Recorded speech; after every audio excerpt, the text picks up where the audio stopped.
Baik, di 12 Mei 2024 atau di hari ini merupakan hari terakhir pendaftaran bakal calon gubernur jalur independen di Jakarta. Dan hingga saat ini baru ada satu nama yang terkonfirmasi mendaftarkan diri, yaitu Dharma Pongrekun. Proses dan persyaratan yang cukup sulit disinyalir membuat Bacagub enggan maju melalui pilkada di jalur independen. Dan malam ini kita akan membahasnya bersama Bang Ray Rangkuti, Direktur Eksekutif Lingkar Madani Indonesia, dan juga Mas Wahyu Dinata, Ketua KPU Provinsi Jakarta. Selamat malam Bang Ray dan juga Mas Wahyu, apa kabar? Baik, yuk. Selamat malam, Mbak Ayu. Selamat malam Bang Ray dan juga Mas Wahyu. Oke, terima kasih atas waktunya bergabung bersama kami. Saya ingin ke Mas Wahyu terlebih dahulu. Mas Wahyu, saya ingin konfirmasi untuk pendaftaran dari Dharma Pongrekun yang maju Pilgub Jakarta melalui jalur independen, apakah sudah diterima pendaftarannya hari ini? Oke, sebelumnya gini Mbak Ayu ya, saya mau memperjelas dulu terminologinya ini. Ya. Jadi sekarang ini belum masa pendaftaran ya, Oke. tapi penyerahan syarat dukungan calon perseorangan. Jadi siapa calon perseorangan itu yang ingin maju, dia harus mengumpulkan sedikitnya, kalau untuk di DKI Jakarta itu karena jumlah pemilih di DPT terakhir itu sekitar 6 juta sampai 12 juta itu, makanya jumlahnya itu ada 7,5% ya dari jumlah DPT terakhir, yaitu sekitar tadi yang sudah disebutkan 618.968 dukungan. Nah, bagi calon perseorangan, nah ini juga terminologinya kayaknya harus dirubah juga nih, bukan calon independen tapi calon perseorangan, di mana mereka harus menyerahkan dukungan itu dan sebarannya minimal 50% kabupaten kota. Jadi harus ada 4 kabupaten kota yang harus bisa diterima. Nah, tadi ada beberapa update yang mungkin bisa saya sampaikan. Pertama, yang sudah berkonsultasi ke KPU DKI itu ada 5 calon ya. Kalau tadi 4, hari ini ada yang masuk 1 lagi dari Pak John Muhammad ya. Oke. Pak John Muhammad. Jadi update untuk hari ini setidaknya ada 5 pasangan calon yang sudah berkonsultasi. Tapi kelima pasangan calon tersebut, calon itu belum ada yang menyerahkan. Jadi statusnya belum menyerahkan. Kami dari KPU DKI masih menunggu sampai pukul 23.59 untuk para pasangan calon yang ingin mendaftarkan melalui calon perseorangan untuk menyerahkan dokumen syarat dukungan minimal tersebut dan sebaran wilayah yang dimaksud. Kira-kira kayak itu yang tadi ya, silakan Mbak. Mas Wahyu, berarti saya ingin konfirmasi kembali kalau dari 5 calon yang sudah berkonsultasi tadi kepada KPU Jakarta, nanti ketika melewati batas waktu di tanggal 12 Mei 2359, apakah masih bisa menyerahkan berkas pendaftaran dan bisa maju melalui jalur independen atau perseorangan tadi? Kami tetap mengikuti dari PKPU ya, PKPU dan Juknis yang dikeluarkan oleh Komisi Pemilihan Umum Republik Indonesia bahwa tanggal 12 Mei ini adalah saat terakhir bagi pasangan calon untuk calon perseorangan untuk menyerahkan syarat dukungan minimal tersebut. Jadi tidak sampai saat ini belum dibuka kembali untuk mereka yang ingin mendaftarkan lewat pukul 23.59 ini. Oke, tapi untuk hari ini baru Pak Dharma Pongrekun ya yang menyerahkan syarat pendaftarannya ini? Tim Dharma Pongrekun sudah mengkonfirmasi jam 5 tadi, tapi sampai saat ini saya belum dapat informasi mereka sudah datang atau belum. Sepertinya belum hadir ke kantor untuk menyerahkan syarat dukungan minimal tersebut. Baik. Oke, saya ingin beralih ke Bang Ray. Bang Ray, kalau kita lihat pendaftaran Pilkada Jakarta ini kan dapat dikatakan cukup sulit ya. Dan kalau kita komparasi secara persentase, ini lebih minim pesertanya kalau misalkan dibandingkan dengan yang didukung oleh partai. Dan juga banyak kandidat yang lebih memilih untuk cari aman lewat partai saja. Apa sih sebenarnya yang menjadi tantangan atau batu sandungan bahkan yang akan dihadapi oleh orang yang akan maju di Pilgub Jakarta melalui jalur perseorangan? Ya, pertama tentu saja karena mengumpulkan KTP kan. KTP itu tidak mudah dikumpulkan. 600.000 sekian. Kalau dikerjakan dalam 1 tahun aja mungkin juga belum tentu terkumpul.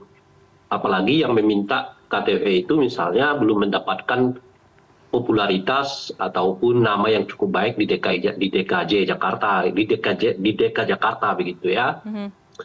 Nah, itu punya kesulitan sendiri. Nah, kesulitan yang kedua tentu saya administrasi, karena saya tidak tahu, mungkin nanti Wahyu bisa menjelaskannya lebih detail, karena saya dapat informasi misalnya per satu dukungan harus disertai dengan 1 materai. Kalau 1 materai itu harganya 5.000, misalnya dengan 600.000 dukungan, kan setidaknya dia harus mengumpulkan uang 3 miliar untuk beli materai aja begitu ya. Nah itu nanti mungkin bisa dijelaskan lagi oleh Wahyu kan. Nah yang terakhir adalah penyerahan berkas ini kan. Penyerahan berkas ini kan 8 sampai 12. 8, 9 itu kita libur loh. Yang buka itu kan sebentar, 8, 9 buka, 11, 12 itu kita libur nasional. Nah baru nanti malam itu kan dimulai lagi kan gitu. Jadi secara teknis sebetulnya hanya ada dua hari mungkin waktu kerja bagi KPU untuk menseleksi, menerima dan seterusnya itu gitu.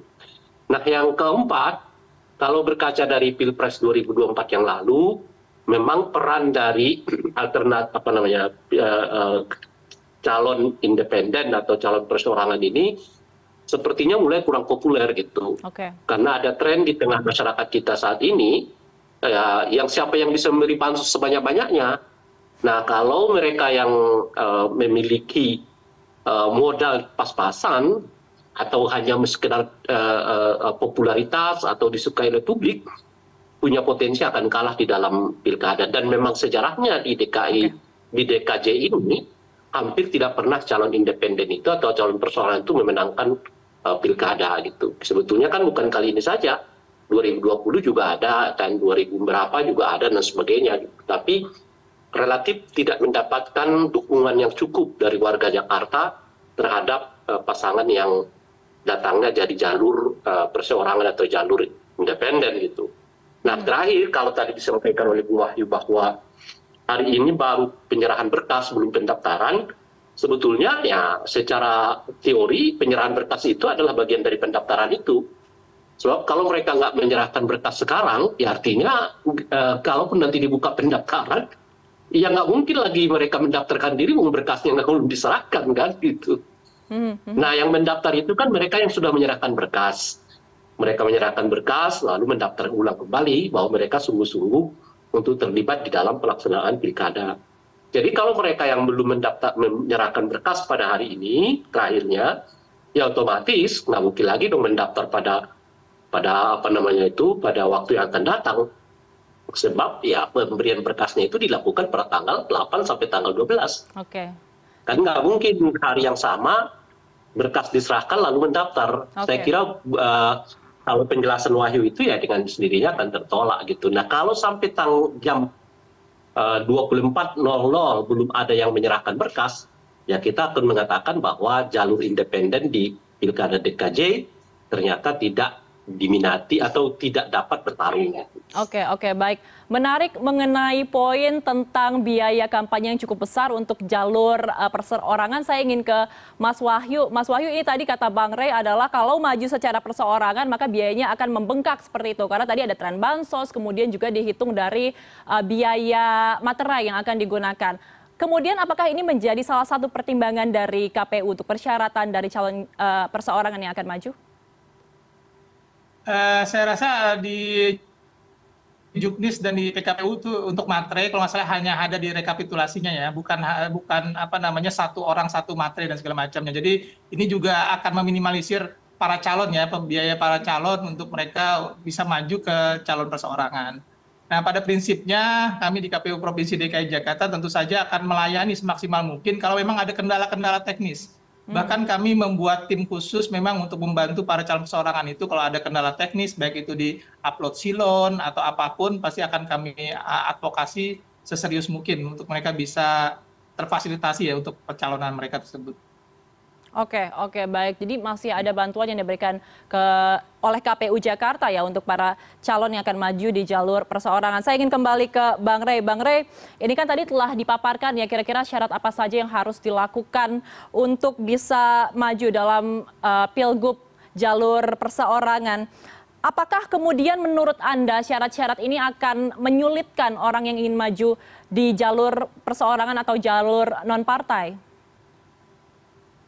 Iya, kalau dilihat persyaratan yang ada sekarang ini persyaratannya mungkin jauh lebih sulit berbanding dengan persyaratan administrasi pada pilkada-pilkada sebelumnya.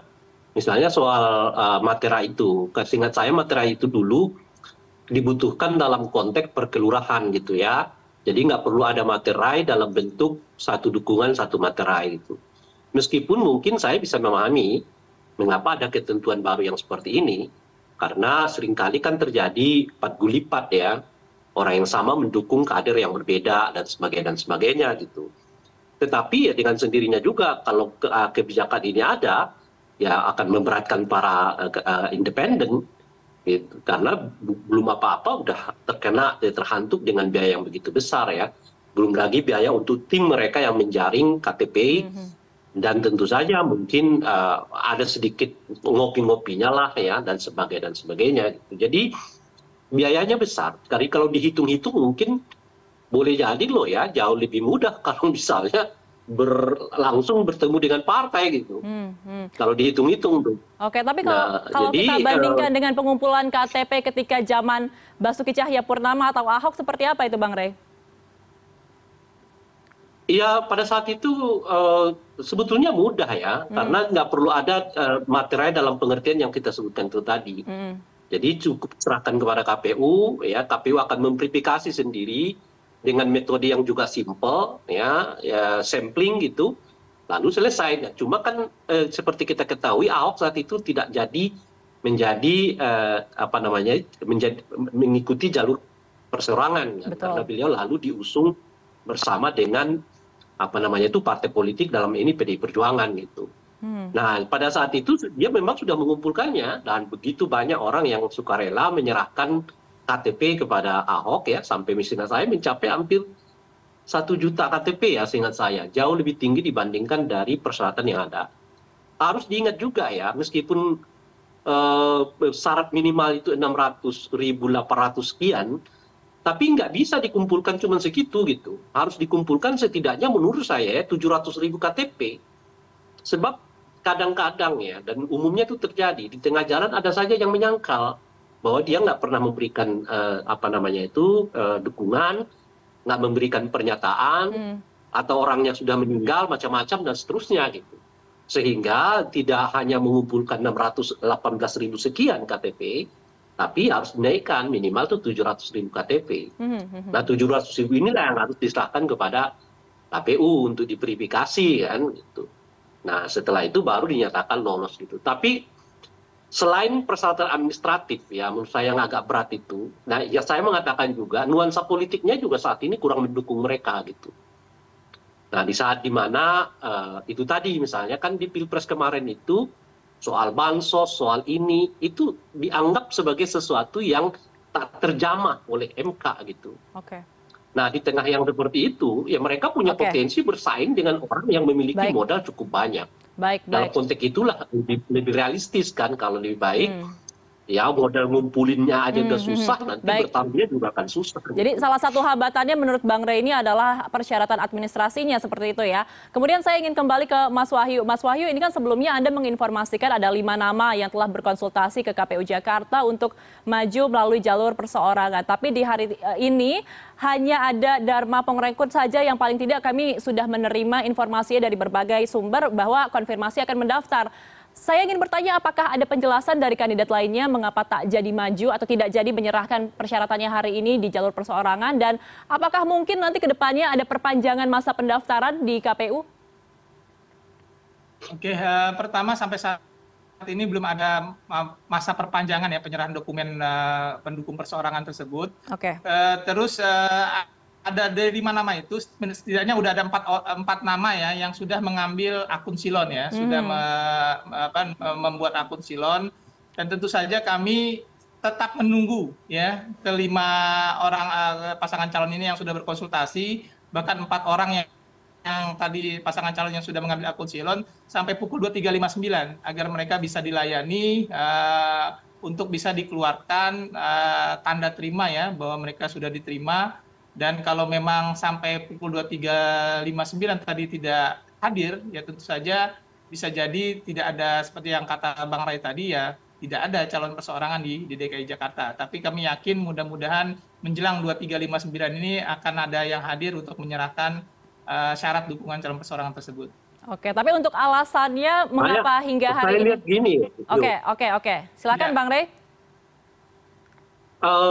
kalau tadi kan ditanyakan, apakah mungkin akan ada perpanjangan waktu gitu? Saya kira nggak akan ada perpanjangan waktu. Karena pertama waktu kita mepet ya, cuma tinggal 6 bulan ke depan. Gitu. Nah yang kedua harus diakui bahwa kader calon-calon jalur perseorangan ini tidak dianggap selalu istimewa di dalam pilkada kita gitu. Yang istimewa itu selalu jalur-jalur partai. Jadi kalau sekiranya partainya yang agak mandek, misalnya nggak ada calonnya dari partai, itu bisa dimundurkan tuh. Gitu, selalu ada kebaikan. Tapi kalau jalur independen dan selama ada kemudian juga dari jalur partai, ya sudah jalur independennya akan ditutup gitu. Nah kecuali misalnya jalur partainya cuma satu, ya kan? Dan satu kan juga boleh sekarang karena satu itu kan melawan kota kosong kan, sebagai. Jadi besar kemungkinan nggak akan ada perubahan jadwal. Jadi tanggal 12 ini selesai, nggak akan ada lagi waktu untuk memanjangkannya. Oke, kemungkinan memang tidak ada perpanjangan waktu berarti ya. Oke, baik. Bang Ray, kita tahan dulu karena setelah ini kita akan bahas mengenai peta politik di Pilkada jalur perseorangan. Tetapi kita akan mengucapkan terima kasih kepada Mas Wahyu Dinata, Ketua KPU Provinsi Jakarta yang telah bergabung bersama kami di Pilihan Indonesia malam ini. Mas Wahyu, terima kasih banyak. Sehat selalu, Mas Wahyu. Terima kasih Mbak Ayu, Bang Ray. Ya, Anda masih bersama kami di Pilihan Indonesia dan kita masih akan bahas mengenai peta politik untuk Pilkada jalur perseorangan bersama Bang Ray Rangkuti, Direktur Eksekutif Lingkar Madani Indonesia. Bang Ray, kalau kita melihat beberapa periode yang lalu ya, di periode sebelumnya Ahok atau Basuki Cahayapurnama ini kan sempat ingin maju melalui jalur independen atau jalur perseorangan. Kemudian akhirnya berputar balik memilih untuk maju melalui partai PDI Perjuangan. Apa sih sebenarnya yang kemudian orang-orang dengan nama yang sudah besar masih memilih untuk maju melalui partai daripada harus maju secara independen? Pertama, tantangan terbesarnya itu adalah soal pembiayaan ya. Dari mana biaya gitu. Nah, yang kedua adalah soal siapa yang akan bekerja untuk melakukan pemenangan. Sebab kalau hanya tim saja, ya itu akan sangat sulit. Kalau ada partai kan bisa bergerak secara partai gitu. Tapi ada yang lebih penting dari itu. Nanti kalau udah menang, ya siapa partai yang akan kita ajak untuk bergabung? Nah itu juga masalah.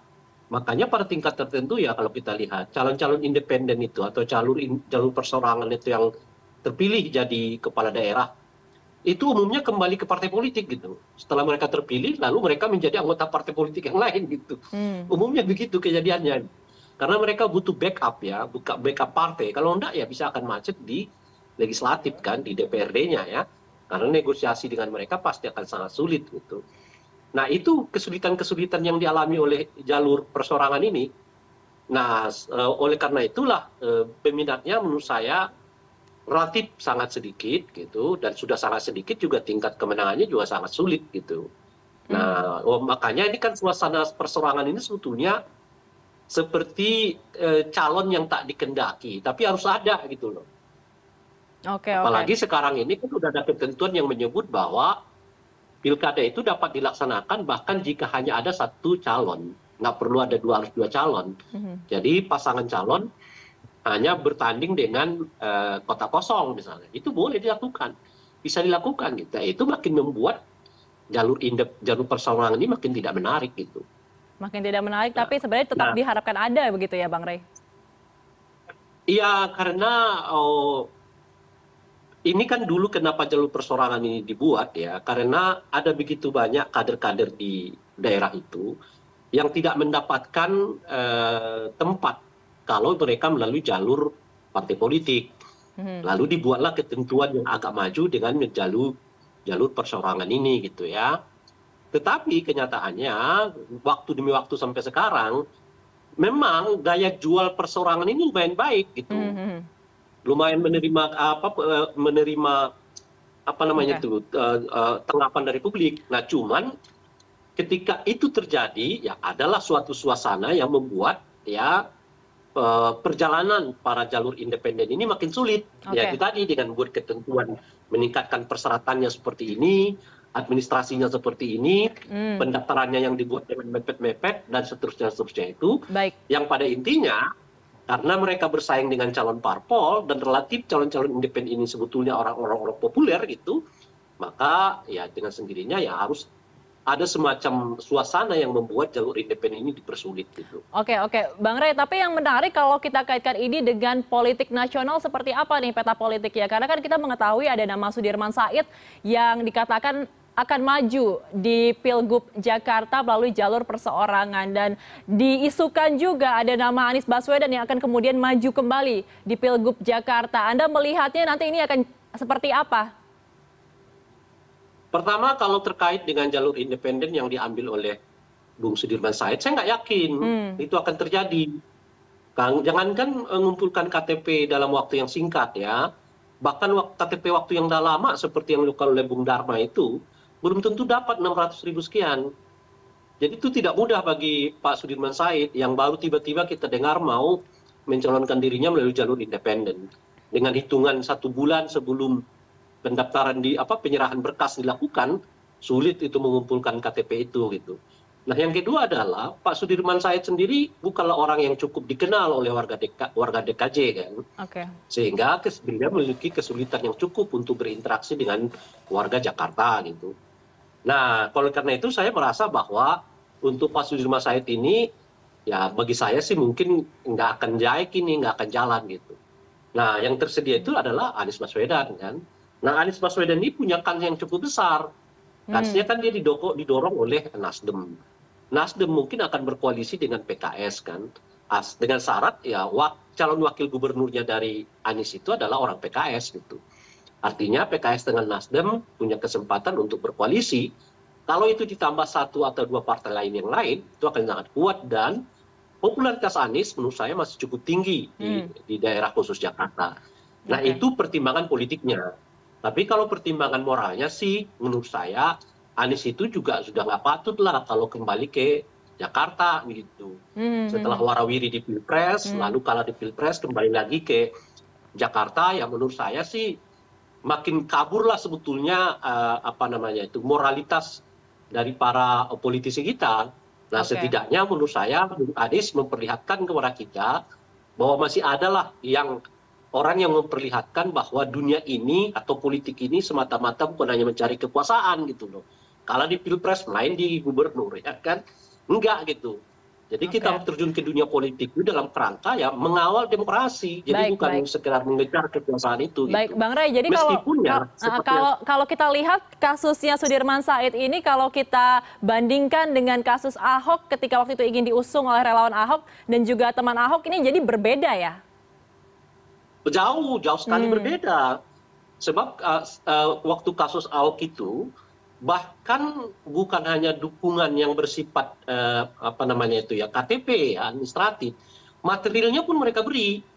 Kan seingat saya hampir terkumpul dana berapa ya, mencapai hampir mungkin 10 miliar ya saat itu, seingat saya kalau saya nggak silap, yang didapatkan oleh Ahok dari jalur persorangan itu. Jadi orang datang bukan hanya sekedar memberikan KTP sebagai dukungan, tapi saat yang bersamaan mereka memberi dana.